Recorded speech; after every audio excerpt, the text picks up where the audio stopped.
Welcome to the Audacity Podcast. I am the man on the street. As Americans spent New Year's Day reckoning with the terrorist attack that killed at least 14 people and injured 35 in New Orleans, we are reminded how unnerving it will be to have a raging narcissist like Donald Trump as president again. Before authorities even identified a suspect in the attack, the president-elect took to social media and falsely claimed the deaths came at the hands of an illegal immigrant. Trump ranted incorrectly that he, because it's always about him and him alone, was vindicated, and that his warnings about the criminals coming in were right all along. He wrote, "When I said that the criminals coming in are far worse than the criminals we have in our country."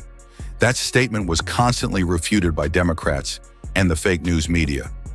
But it turned out to be true. The crime rate in our country is at a level that nobody has ever seen before. Our hearts are with all of the innocent victims and their loved ones, including the brave officers of the New Orleans Police Department. Even in the post itself, Trump put himself and his ego first before mentioning the victims. In a tragic moment that demanded calm, empathy, and honesty, Trump gave Americans a refresher course in his chaotic and self-absorbed style of leadership. I told you so over the course of my campaign, and the Biden team took their eye off the ball. Overnight, or just this morning, saying, with the Biden open borders policy, I said many times during the rallies and elsewhere that radical Islamic terrorism and other forms of violent crime will become so bad in America it'll become hard to even imagine or believe. That time has come, only worse than ever imagined. Joe Biden is the worst president in the history of America, a complete and total disaster. That's a slight modification of what he was saying yesterday. Yesterday, around this time, it was all about how alleged foreigners were coming into the country to commit crimes. Predictably, the facts behind Wednesday morning's attack on Bourbon Street didn't align with Trump's preferred narrative. The suspect in the attack, killed in an exchange of gunfire with police, was identified as Shamsuddin Jabbar, a 42-year-old U.S. citizen from Texas and an Army veteran. So truth be told, he wasn't one of the criminals coming in, as Trump so uselessly put it. Nothing turned out to be true, despite the soon-to-be president's claim.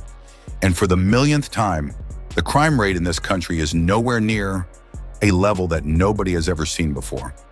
No president or president-to-be should belch idle speculation in the wake of such an attack. The public and the victims' families should see an American leader expressing sympathy, sharing facts as they're known, and clearly stating a commitment to our safety and security. But Trump went straight to effectively saying, "I was right, losers," despite not being right. Despite him not being the person who mattered in that moment. At all. Vanity, lies, disinformation. That's all we ever get from Trump. It's what we got on the campaign trail.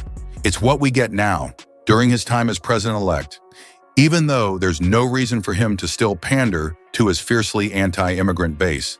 And it's undoubtedly what we'll get once he's inaugurated.